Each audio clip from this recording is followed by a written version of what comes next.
മൂന്നാമത്തെ ദിവസം യേശു എന്ത് ചെയ്തു? മൂന്നാമത്തെ ദിവസമാണ് യേശു ദേവാലയത്തിൽ പഠിപ്പിക്കുന്നത്.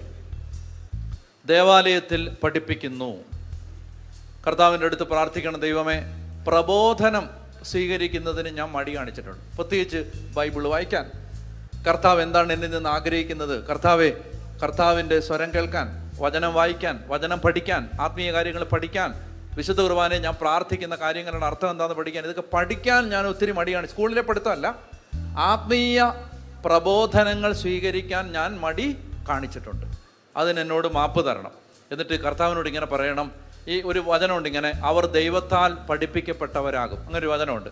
ആ വചനം ഏറ്റു പറഞ്ഞുകൊണ്ട് കർത്താവിനോട് പറയാം, കർത്താവെ, ഞാൻ ഈ ജീവിതത്തിൽ അറിയേണ്ട എല്ലാ ദൈവിക സത്യങ്ങളും അങ്ങ് എന്നെ പഠിപ്പിക്കണമേ. അതാണ് വചനം. അവർ ദൈവത്താൽ പഠിപ്പിക്കപ്പെട്ടവരാകും. കർത്താവെ, അങ്ങ് ഞാൻ അറിയേണ്ട എല്ലാ ദൈവിക സത്യങ്ങളും എന്നെ പഠിപ്പിക്കണമേ. ഇത് ആഗ്രഹിച്ച് പ്രാർത്ഥിക്കണം.